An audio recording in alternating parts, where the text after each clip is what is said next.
नमस्कार, news point में आपका स्वागत है। तो उसके लिए रास्ते बहुत सारे खुले हैं। दो तो पीपल्स डेमोक्रेटिक पार्टी और के कहने पर ही खोले गए थे, उड़ी मुजफ्फराबाद और पूंछ रावलाकोट, उनके लिए रास्ते खुले हैं। लेकिन सियासत के लिए चंद वोटों के लिए आप देशों की अपनी विस्फोटक लेकिन सर एक कि चंद वोटों के लिए अपने देश के साथ इतना बड़ा मजाक। वही तो मैं कह रहा हूँ। पीपल्स डेमोक्रेटिक पार्टी जब स्वर्गीय मुफ्ती मोहम्मद सैयद से हमारी बातचीत हुआ करती थी तो उनका कहना था कि हमारी पार्टी का प्लस पॉइंट यही है कि जो बात हम जम्मू में करते हैं वही कश्मीर में करते हैं, जो हम सत्ता में रहने के बाद वक्त बात करते हैं वही सत्ता से विमुख होकर के भी करते हैं। लेकिन महबूबा मुफ्ती बिल्कुल विपरीत उनका जा रही है। महबूबा मुफ्ती जब सत्ता में होती है तो आप कितनी नेशनलिस्ट हो जाती है आप सोच नहीं सकते। वो सेना से भी ज्यादा नेशनलिस्ट होती है जब सत्ता में होती है। जब महबूबा मुफ्ती बाहर चली जाती है, सत्ता से विमुख हो जाती हैं, तो उनको लगता है कि सत्ता पर काबिज होने के लिए लाजमी है कि देशद्रोही की बातें की जाए, जो देश के खिलाफ बातें हों, जो चंद लोग कश्मीर के चाहते हैं। लेकिन सवाल यह है कि महबूबा मुफ्ती को क्यों इतना एतराज होता है? राष्ट्रगान में उन्हें एतराज हो जाता है कई मरतबा वो कहते हैं कि अगर 35 को छेड़ा गया, झंडे से उनको एतराज है, तिरंगे से उनको एतराज हो जाता है। तो लगातार ये जो उनके बयान है ये तब तक सुनते रहेंगे जब तक इलेक्शन नहीं होते। यहाँ पे कहे कि एक आदत बन गई है अपने देश को कोसना, अपने देश के बारे में इस तरह की बातें करना। देखिए ललित जी, ऐसे कहते हैं ना, everything is fair in love and वार। इसी तरह से इनके लिए सब कुछ साफ है। अपनी सत्ता पर पाने के लिए कुछ भी कर सकते हैं, किसी भी हद को क्रॉस कर सकते हैं, चाहे वो नेशनल कॉन्फ्रेंस हो, चाहे वो पीपल्स डेमोक्रेटिक पार्टी हो। हम बार बार जिक्र करते हैं, अफसोस भी होता है, अकबर लोन हाउस के अंदर पाकिस्तान जिंदाबाद के नारे लगाते हैं, किस लिए लगाते हैं? पाकिस्तान से हमदर्दी नहीं है, एक भी नेता पाकिस्तान को जाने के लिए तैयार नहीं है। और महबूबा मुफ्ती ने तब भी नहीं एतराज जताया था मुख्यमंत्री। किसी भी ये बड़े जो मेन स्ट्रीम पॉलिटिकल पार्टी के नेता है, कोई पाकिस्तान से हमदर्दी नहीं रखता है, सिर्फ ब्लैकमेलिंग करने के लिए इस तरह की बयानबाजी करते हैं। उनको पाकिस्तान जिंदाबाद का नारा लगा के फख्र महसूस कर सकते हैं, लेकिन जय हिंद बोलते हुए शर्म महसूस होगी और ये कहा जाएगा कि चुनाव नजदीक आ रहे हैं, देशभक्ति उछाल पर है। देखिए, उनको शर्म महसूस नहीं होती, उनको अपने वोटर नजर आते हैं। और मेरा अपना तजुर्बा है कि चंद जिन लोगों के पास पैसे हैं उनका कोई भी बच्चा वैली में नहीं रहते, सब दिल्ली, चंडीगढ़, मुंबई में पढ़ते हैं। और इनके तीन घर हैं, 3 नहीं 4 कहूँगा। एक तो जिस गाँव से उठ के आते हैं, फिर कश्मीर सिटी में, श्रीनगर सिटी में सेटल्ड होते हैं, फिर जम्मू में आते हैं, फिर बच्चों को पढ़ाने के लिए दिल्ली में फ्लैट लिए हुए, मुंबई में फ्लैट लिए हुए। इनको पता है कि पाकिस्तान में जाकर के उनको कुछ मिलने वाला है ना, कोई किसी तरह की कोई हमदर्दी उनको पाकिस्तान से नहीं है। और वो चंद लोग जिनके हाथों में इन्होंने पत्थर थमाए हुए हैं, जो लोग वोट भी कास्ट करते हैं इनके लिए, उनको ही उकसाने के लिए इस तरह। लेकिन सर कितनी विडंबना है कि भारतीय वायुसेना ने पाकिस्तान में घुसकर उनके पीओके में जाकर सर्जिकल स्ट्राइक की, जैश मोहम्मद के जो ठिकाने थे यहाँ से ट्रेनिंग दी जाती थी वो कैंप इन्होंने ध्वस्त किए। लेकिन महबूबा मुफ्ती ने तब जय हिंद नहीं बोला। लेकिन जितना भी ये लोग कर रहे हैं, मुझे लगता है कि वो खामोशी से बैठते प्रेस करते तो शायद इनको थोड़ा पॉलिटिकली बेनिफिट होता। मैं कांग्रेस की भी बात करूँगा। अगर आप बार बार ये कहोगे कि हमें सबूत चाहिए, तो उससे कहीं ना कहीं भारतीय जनता पार्टी को, महबूबा मुफ्ती ने भी ये सबूत मांगा हुआ है। महबूबा मुफ्ती ने ये कहा है कि जो सबूत मांगता है उसको राष्ट्र विरोधी क्यों समझा जाता है।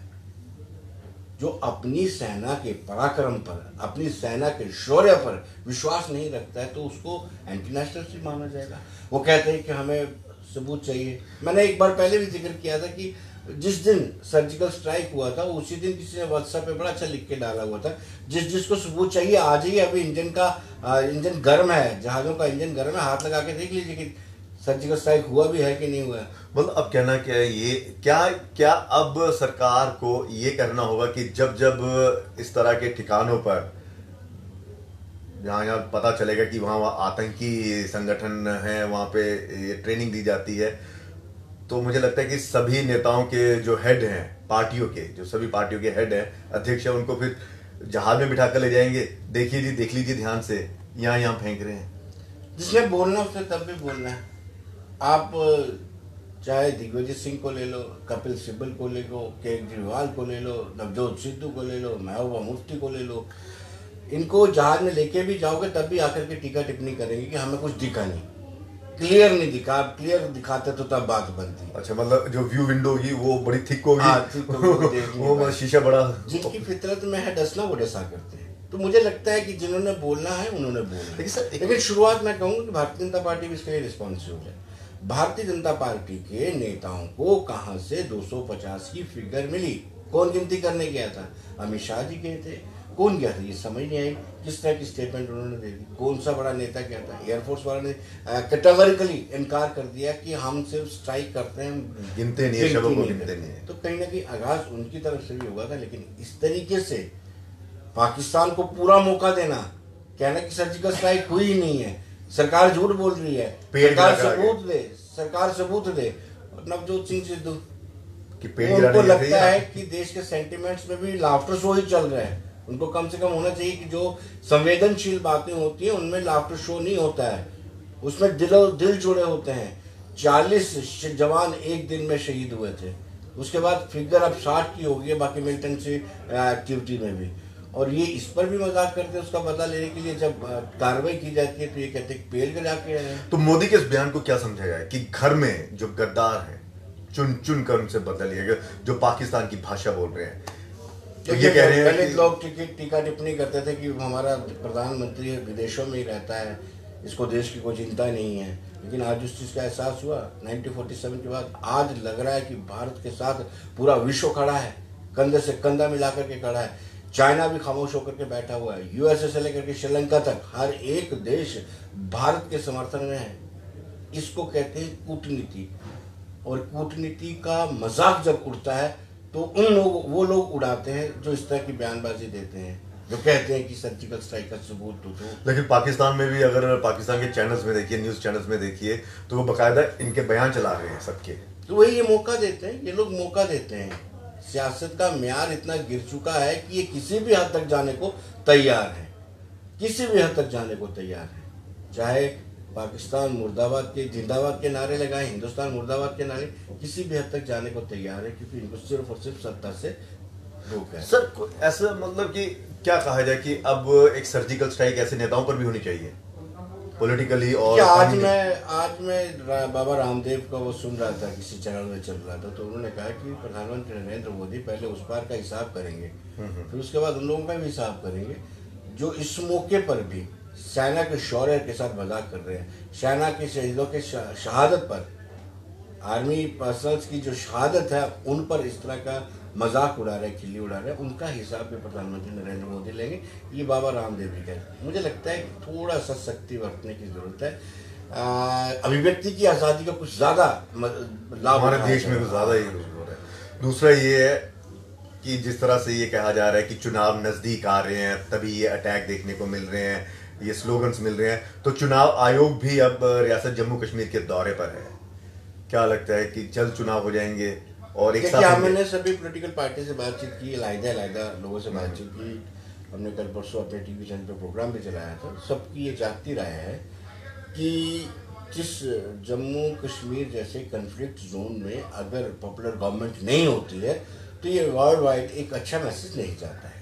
और दूसरा, राज्यपाल की जो कार्यकाल होता है उसको सीमित रखा जाना चाहिए, ज़्यादा समय पॉपुलर गवर्नमेंट को दिया जाना चाहिए। और जो पीपल्स डेमोक्रेटिक पार्टी और नेशनल कॉन्फ्रेंस है उनका ये एलिगेशन है कि राज्यपाल सत्यपाल मलिक जो है बीजेपी के एजेंडे को फॉलो कर रहे हैं, उसको इम्प्लीमेंट कर रहे हैं।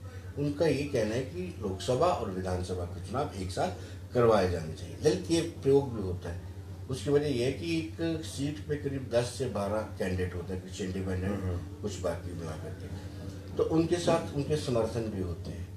तो पत्थरबाजी में लोग उलझे हुए ना, हो सकता है वो वोट में कैंपेन करने के लिए कैंडिडेट से पैसे लेके करे, तो ये जो पत्थरबाजी वो कम हो सकती है, मिलिटेंसी कम हो सकती है। हालांकि ये मिलिटेंट्स जो आउटफिट्स होती हैं ये भी उस वक्त बड़ा सक्रिय हो जाती है, पोस्टर चस्पा करती है कि जो खड़ा होगा उसको मार दिया जाएगा। लेकिन ये कि डेमोक्रेसी में जब इन्वॉल्व होते हैं तो कुछ चीज़ों में बदलाव आता है। तो क्या लगता है कि अब चुनाव आयोग दिल्ली जाने के बाद चुनावों का तारीखों का ऐलान हो सकता है, लोकसभा चुनावों का? देखिए, ये जो फैसला लेना है ये चुनाव आयोग का प्रॉब्लम। बिल्कुल। लेकिन जिस जोशो खरोश से वो यहाँ पर आए हैं, वो मेरे ख्याल में यही एक ऐसी स्टेट होगी जिसमें वो सईद मैंने देखना चाहते कि सुरक्षा कितनी पुख्ता है और क्या हालात हैं यहाँ पर जम्मू कश्मीर में चुनाव कराने के एक साथ। देखिए, ये जैसे मैंने पहले कहा कि ये अधिकार क्षेत्र है चुनाव आयोग का। चुनाव आयोग डिसाइड करेगा, लेकिन राजनीतिक दल ये मानते हैं कि जल्द से जल्द दोनों, जल्द तो नहीं करवा जा सकते, जो एज शेड्यूल होगा, हाँ बिल्कुल, लोकसभा और विधानसभा के चुनाव एक साथ होना चाहिए। चलिए सर, बहुत बहुत शुक्रिया। लेकिन हम तो जय हिंद कहेंगे क्योंकि हम हिंदुस्तान के हैं। क्यों सर, जय हिंद तो हमारा बनता ही है, जय हिंद कहेंगे। लेकिन महबूबा मुफ्ती को अगर एतराज है तो ये एतराज जो है वो उनके लिए मुसीबत भी खड़ी कर सकता है, क्योंकि आने वाले दिनों में भी देखने को मिलेगा कि ऐसे नेताओं पर भी सर्जिकल स्ट्राइक होगी कानूनी, जो लगातार देश के विरुद्ध बयान देते हैं। और मुझे लगता है अब वक्त आ गया है कि ऐसे नेताओं पर, कम से कम उन नेताओं पर जो खुलकर देश की मुखालफत कर रहे हैं और देश को चुनौती दे रहे हैं, उन पर कार्रवाई करने का वक्त आ गया। फिलहाल ये सरकार तय करेगी, लेकिन इतना जाते जाते ये कहें कि अपने देश का सम्मान कीजिए, अपने सैनिकों का सम्मान कीजिए और फख्र से कहिए जय हिंद।